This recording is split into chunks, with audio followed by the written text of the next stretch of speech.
எல்லோருக்கும் வணக்கம். என் பெயர் என் குடும்பத்தின் அடையாளம். ஆல்ரெடி நம்ம 9th ஸ்டாண்டர்டில் இயல் 4 வரைக்கும் செய்யுளோட வரிகளும் பாடல் வரிகளுக்கும் ஷார்ட்கட் கொடுத்துருக்கேன். அந்த ஷார்ட்கட் வீடியோஸ் எல்லாமே நம்மளுடைய சேனலோட பிளேலிஸ்ட்டில் இருக்கும். நீங்கள் பார்க்காதவங்க செக் பண்ணி பார்த்துக்கோங்க. இன்றைக்கி 9th ஸ்டாண்டர்டில் இருக்கக்கூடிய இயல் 5ல் பாடல் வரிகள் மற்றும் செயல் வரிகளை தான் ஷார்ட்கட்டாக நான் எப்படி படித்தேன் அப்படின்றத உங்களோட ஷேர் பண்ணிக்க போகிறேன். சரி, வாங்க வீடியோக்குள்ளே போகலாம். அதுக்கு முன்னாடி நம்மளோட சேனலில் சப்ஸ்கிரைப் பண்ணலை அப்படின்னாக்கா சப்ஸ்கிரைப் பண்ணிக்கோங்க. நிறைய யூஸ்ஃபுல்லான ஷார்ட்கட் வீடியோஸ் கண்டினியூஸாக நம்ம சேனலில் வரும். இந்த லெசனில் பாடல் வரிகளில் ரொம்ப முக்கியமானது அப்படின்னு பார்த்தீங்கன்னாக்கா இந்த 3 பாடல் வரிகள் தான். இதுக்கு நான் எப்படி ஷார்ட்கட்டாக ஞாபகம் வச்சுருக்கேன் அப்படின்றத உங்களோட ஷேர் பண்ணிக்கிறேன். முடியாது அப்படின்ட்டு கொடுத்துருப்பாங்க. ஓகேங்களா, இந்த லைன் படித்து பாருங்கள். அதில் முடியாது அப்படின்ட்டு இருக்கும். நம்மளுடைய தந்தை கிட்ட நம்ம எது கேட்டாலும் அவர் முடியாதுன்னு சொல்ல மாட்டார். அப்போது இது வந்துச்சு அப்படின்னாக்கா தந்தை பெரியார். செகண்டு, கேலி இணைன்னு இருக்கும் பார்த்தீங்களா, இது கேலி சித்திரத்தை அறிமுகப்படுத்தினவர் யார் அப்படின்னாக்கா பாரதியார். ஓகேங்களா.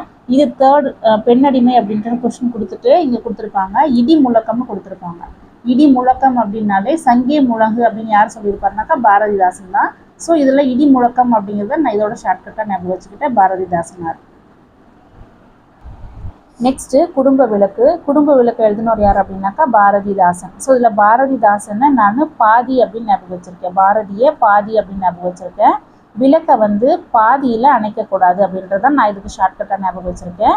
நெக்ஸ்ட்டு இந்த பாடல் வரிகள் எல்லாமே பார்த்தீங்க அப்படின்னாக்கா பெண்களை பற்றி தான் சொல்லியிருப்பார். பெண்கள் எப்படி இருக்கணும், அவங்க சமைக்கிறது உயர்வா தாழ்வா, அவங்க எப்படியெல்லாம் அவங்கள ஹேண்டில் பண்ணணும், அவங்க என்னென்ன வேலைக்கெல்லாம் போகணும் அப்படின்ற மாதிரியான பாடல் வரிகள் தான் அதில் கொடுத்துருப்பாங்க. நீங்கள் இதை ஒரு 2 டைம் 3 டைம் படிச்சிங்க அப்படின்னாலே கண்டிப்பாக உங்களுக்கு இது புரிஞ்சிடும். இதுக்கு எந்த ஒரு ஷார்ட்கட்டுமே வேண்டாம். இது எல்லாமே நம்ம புரிஞ்சிக்கக்கூடிய தமிழில் தான் இருக்கும்.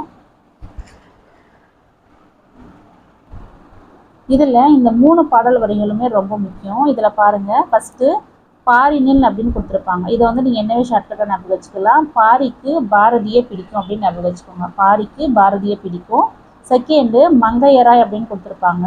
மங்கையராய் பிறந்த அனைவருக்குமே விநாயகரை பிடிக்கும். விநாயகர் அப்படின்னாக்கா கவிமணி தேசிய விநாயகம் அப்படின்னு சொல்லுவோம் இல்லையா, அதனால் மங்கையராய் பிறந்த அனைவருக்குமே விநாயகரை பிடிக்கும். நெக்ஸ்ட்டு இந்த லைன் கொடுத்தாங்க அப்படின்னாக்கா பாவேந்தர். இதுக்கு எப்படி ஞாபகம் வச்சுக்கிறீங்க அப்படின்னாக்கா வேந்தருடைய காலத்தில் நம்மளுடைய நாடு உருப்படலை அப்படின்னு ஞாபகம் வச்சுக்கோங்க. இது ஒரு ஷார்ட்கட்காக மட்டும்தான். வேந்தர் அப்படின்னாக்கா அரசன். ஸோ அரசனுடைய காலத்தில் நம்ம நாடு உருப்படலை அப்படின்றதா இதுக்கு ஷார்ட்கட். இதில் பார்த்தீங்க அப்படின்னாக்கா 14 கீழ்கணக்கு நூல்கள்லேருந்து ஒரு நூல் கொடுத்துருப்பாங்க. சிறு பஞ்சமூலம் அப்படின்ற நூல் தான். இந்த சிறு பஞ்சமூலத்துக்கு ஆசிரியர் காரியாசான். இதை நான் எப்படி ஷார்ட்கட்டாக ஞாபகம் வச்சுருக்கேன் அப்படின்னாக்கா இங்கே ஆசான் அப்படின்னு பிரிச்சுக்கோங்க. காரி ஆசான் அப்படின்னு பிரிச்சுக்கிட்டீங்க அப்படின்னாக்கா நம்ம சின்ன வயசில் ஆசான் சொல்கிறத கேட்டிருந்தோம் அப்படின்னாக்கா நமக்கு பஞ்சம் அப்படிங்கிறது இருக்காது. பஞ்சம் அப்படின்னாக்கா வறுமை. அப்போது நம்ம ஆசான் சின்ன வயசில் சொன்னதை கேட்டிருந்தோம் அப்படின்னாக்கா நமக்கு பஞ்சம் அப்படிங்கிறது இருந்திருக்காது. இந்த பாடல் வரிகளுக்கு நான் ஷார்ட்கட்டே வாத்தியார் தான் ஞாபகம் வச்சுருக்கேன். ஆசானை நம்ம வாத்தியார் அப்படின்னு சொல்லலாம். ஸோ வாத்தியார் தான் இதுக்கு நான் ஷார்ட்கட்டாக ஞாபகம் வச்சுருக்கேன். வாத்தியார் நீங்கள் எடுத்துக்கிட்டீங்க அப்படின்னாக்கா நமக்கு பூவாது காய் அதாவது பூ இல்லாத காய் இருக்குது அப்படின்ற மாதிரி நமக்கு யார் சொல்லி கொடுத்துருப்பாங்க அப்படின்னாக்கா ஆசான், அதாவது வாத்தியார் தான் சொல்லி கொடுத்துருப்பாங்க. ஏன்னா அவருக்கு எல்லாமே தெரியும். ஓகேவா, நன்று அறிவார், எல்லாமே அவருக்கு நல்லாவே தெரியும். அப்படிங்கிறதுனால தான் நமக்கு மூத்தவர் யாருன்னு கேட்டாலே நம்ம வாத்தியாரை தான் சொல்லுவோம். அதுக்கப்புறம் பார்த்தீங்கன்னாக்கா நம்ம நல்லதோ கெட்டதோ நமக்கு விதையை யார் போட்டாங்க அப்படின்னாக்கா நம்மளுடைய வாத்தியார் தான். அவரை நினைக்கும் போதே ஒரு நல்ல ஒரு உணர்வு நம்ம மனசில் வரும் அப்படிங்கிறது தான் இதுக்கு நான் ஷார்ட்கட்டாக ஞாபகம் வச்சுருக்கேன். இந்த பாடல் வரிகளை ஒரு 3 to 4 டைம்ஸ் பாருங்கள், சொற்பொருள் புரிஞ்சுக்கோங்க, அதுக்கப்புறம் ஷார்ட்கட் யூஸ் பண்ணிக்கோங்க. நெக்ஸ்ட்டு இங்கே பார்த்தீங்க அப்படின்னாக்கா இது எல்லாமே ரொம்ப முக்கியம். இதில் என்னென்ன நான் ஷார்ட்கட் யூஸ் பண்ணியிருக்கேன் அப்படின்னு உங்களோட சொல்லிக்கிறேன். இங்கே பார்த்தீங்கன்னாக்கா 10 வயசுன்னு கொடுத்துருப்பாங்க வள்ளலார். ஓகேங்களா, வள்ளல் இதை ஞாபகம் வச்சுக்கோங்க, வள்ளல். ஸோ வள்ளல்னு பார்த்தீங்க அப்படின்னாக்கா அவங்களுக்கு ஒன்று 10ம் பத்தாது அப்படின்னு யோசிக்காமல தான் கொடுக்குறவங்க வள்ளல்னு சொல்லுவோம். அப்போ 10ம் பத்தாது அப்படின்னாக்கா 10. 11 அப்படின்னாக்கா பாரதியார். ஸோ இந்த ஃபஸ்ட் லெட்டர் பார்த்தீங்க அப்படின்னாக்கா 11 மாதிரியே ஸ்டார்ட் ஆகும். கரெக்டாக நம்ம பாவை 11 மாதிரி தான் போட்டு எழுதுவோம். அதனால 11 வயசு அப்படின்னாக்கா பாரதி. 15 வயசு அப்படின்னு பார்த்தீங்கன்னாக்கா ஃப்ரெஞ்சு இலக்கிய கழகத்துக்கு இது பார்த்தீங்கன்னாக்கா ஹீகோ அப்படின்னு கொடுத்துருப்பாங்க. இதில் கோ அப்படிங்கிறத மட்டும் எடுத்துக்கோங்க. இதில் ஃப்ரெண்ட்ஸ் அப்படிங்கிறத ஃப்ரெண்டுன்னு ஞாபகம் வச்சுக்கோங்க. நம்மளுடைய ஃப்ரெண்டை நம்ம பார்த்தோம் அப்படின்னாக்கா நம்ம அப்படியே பாஞ்சிக்கிட்டு போவோம் அப்படின்னு ஞாபகம் வச்சுக்கோங்க. நம்ம ஃப்ரெண்டை பார்த்தா பாஞ்சிட்டு போவோம். நெக்ஸ்ட் இதில் 16 அப்படின்ட்டு பார்த்தீங்க அப்படின்னாக்கா இப்போ 16 வயசில் இருக்கக்கூடிய பெண்களை பார்த்தாங்க அப்படின்னாக்கா எல்லாருமே அழைக்கா தூக்கிட்டு வரணும் அப்படின்னு ஆசைப்படுவாங்க. 16 வயசு கண்ணியை பார்த்தாங்கனாக்கா அலேக்கா தூக்கணும் அப்படின்னு ஆசைப்படுவாங்க. நெக்ஸ்ட்டு 17 எடுத்துக்கிட்டிங்க அப்படின்னாக்கா தனியாளாக எழுந்து நிற்கணும் அப்படின்னாக்கா வயசானதுக்கப்புறம் நம்ம இப்போவே களி சாப்பிட்ணும் அப்படின்னு அப்படி வச்சுக்கோங்க.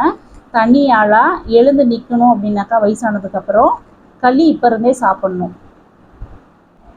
இது அண்ணாவுடைய பொன்மொழிகள். இந்த பொன்மொழிகள் வந்து ரொம்ப ரொம்ப முக்கியம். இதில் நான் சொல்கிற வேர்டை மட்டும் நீங்கள் ஞாபகம் வச்சுக்கோங்க, கண்டிப்பாக உங்களுக்கு ஞாபகம் வரும். இங்கே பாருங்கள், மல்லிகைன்னு இருக்கு இல்லையா?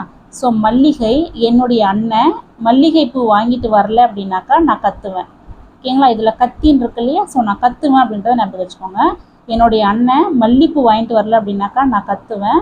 என்னோட அண்ணன் வந்து ரொம்ப சாஃப்ட் ஹார்ட்டட் அப்படிங்கிறதுனால, இதயம் அப்படின்னாக்கா soft heart, so soft hearted அப்படிங்கிறதுனால என்கிட்ட அவர் வாதம் பண்ண மாட்டார். வாதம் அப்படிங்கிறத எங்கள் அண்ணன் என்கிட்ட பண்ண மாட்டார். நான் என்னுடைய தன்மானத்தையும் தன்னம்பிக்கையையும் எனக்கு ஊட்டி வளர்த்தவர் யார் அப்படின்னாக்கா என்னுடைய அண்ணன் தான். தன்மானத்தையும் தன்னம்பிக்கையும் ஊட்டி வளர்த்தவர் என்னுடைய அண்ணன் தான். அதுக்கப்புறம் பார்த்தீங்கன்னாக்கா எங்கள் அண்ணனுக்கு வந்து பெரிய முறுக்கு மீசை இருக்கும். பகுத்தறிவும் சுயமரியாதையும் எங்கள் அண்ணனுக்கு ரொம்பவே அதிகம்.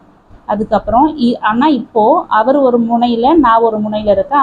அவர் ஒரு இடத்துல இருக்கார், நான் ஒரு இடத்துல இருக்கிறேன் அப்படின்றத ஈட்டி முனைகள் 2 பக்கமும் அவர் ஒரு முனையிலையும் நான் ஒரு முனையிலும் இருக்கிறேன் அப்படின்ட்டு ஞாபகம் வச்சுருக்கேன். ஸோ நடந்தவை இது எல்லாமே பார்த்தீங்க அப்படின்னாக்கா முன்னாடி. இப்போ இருக்கிறது பார்த்தீங்கன்னாக்கா இப்போ 2 பேருக்குமே மேரேஜ் ஆகிடுறதுனால ஸோ வேறு லைஃப் அப்படின்ட்டு நாங்கள் வந்துட்டோம் அப்படின்றதுனால நடந்தவையாக இருக்கட்டும், நீ நடப்பவை நல்லவையாக இருக்கட்டும் அப்படின்றது தான் இதுக்கு நான் ஷார்ட்கட்டாக யூஸ் பண்ணியிருக்கேன். இது எல்லாமே பார்த்தீங்கன்னாக்கா அண்ணாவை பேஸ் பண்ணி நீங்கள் நோட் பண்ணிக்கோங்க. கண்டிப்பாக அந்த வேர்ட்ஸ் வந்தாலே உங்களுக்கு ஞாபகம் வரும். இதில் நூலகம் பற்றி கொடுத்துருப்பாங்க, லைப்ரரி பற்றி கொடுத்துருப்பாங்க. இதுவும் ரொம்ப முக்கியம். இங்கே பார்த்தீங்க அப்படின்னாக்கா பழமைன்னு கொடுத்துருப்பாங்க. இப்போ எல்லாருமே நம்ம பழமைக்கு தான் தஞ்சம் அடைகிறோம். பழமையான நூலகம் எது அப்படின்னாக்கா தஞ்சை. அதுக்கப்புறம் பார்த்தீங்க அப்படின்னாக்கா இப்போ நம்முடைய தமிழ் நூல்கள் எல்லாமே பார்த்தீங்க அப்படின்னாக்கா அதிகமாக அவங்க யாரை பற்றி சொல்லுவாங்க, நம்மளுடைய தமிழ் நூல்கள் அதிகமாக கன்னி ஆகிய பெண்களுக்கு தான் முதல் உரிமை கொடுப்பாங்க அப்படின்றத ஞாபகம் வச்சுக்கோங்க இந்த வேர்டுக்கு. நெக்ஸ்ட் இதில் பார்த்தீங்க அப்படின்னாக்கா பொது அப்படின்னு இருக்கு இல்லையா? பொது நூலகம். இது பார்த்தீங்கன்னாக்கா ஆனந்தம் அப்படிங்கிறது, திருவானந்தபுரம் இருக்கு இல்லையா? இதில் ஆனந்தம் அப்படிங்கிறது எல்லாருக்குமே பொது அப்படின்றத ஞாபகம் வச்சுக்கோங்க. இதில் இங்கே ஒரு கப்பல் இருக்காங்க, நியூலி மேரிடு. ஸோ அவங்க என்ன பண்ணுறாங்க அப்படின்னாக்கா ஹனிமூனுக்கு போகிறாங்க. இதில் ஹனி அப்படிங்கிறது வந்து அந்த ரைமிங் ஹா அப்படின்னு வருது இல்லையா? ஸோ 5, 3 அப்படின்னாக்கா 3. ஹனிமூனுக்கு போகிறாங்க எங்கே அப்படின்னாக்கா மூணாருக்கு. ஸோ 3, 6க்கு போகிறாங்க. அங்கே ஒரு கொலையை பார்க்குறாங்க, கொல்கத்தா. அந்த கொலை வந்து நம்மளுடைய இந்தியாவில் மிகப்பெரிய பேசும் பொருளாக இருக்குது அப்படின்றத நீங்கள் ஞாபகம் வச்சுக்கோங்க. இது எல்லாமே நீங்கள் பார்த்துட்டு ஷார்ட்கட் பார்த்தீங்கன்னா ஞாபகம் வந்துடும். நெக்ஸ்ட்டு பெரிய நூலகம் அப்படின்னாக்கா லைப்ரரி ஆஃப் காங்கிரஸ். பெருசு அப்படின்னாலே நமக்கு லைப்ரரி, பெரிய லைப்ரரி அப்படின்ட்டு ஞாபகம் வந்துடும். ஸோ இதுதான் இந்த ஷார்ட்கட்டு. இதுக்குள்ள தான் இந்த இயலில் இருக்கக்கூடிய ஷார்ட்கட்ஸ் நான் யூஸ் பண்ணி படித்தது. கண்டிப்பாக இந்த வீடியோ உங்களுக்கு யூஸ்ஃபுல்லாக இருக்கும் அப்படின்ட்டு நினைக்கிறேன். இதில் பார்த்தீங்கன்னாக்கா நான் மேக்ஸில் ஏஜஸ் சம்ஸோட PDF வந்து அட்டாச் பண்ணியிருக்கேன். கண்டிப்பாக அது உங்களுக்கு யூஸ்ஃபுல்லாக இருக்கும். டவுன்லோட் பண்ணி நீங்கள் பார்த்துக்கோங்க. தேங்க்யூ.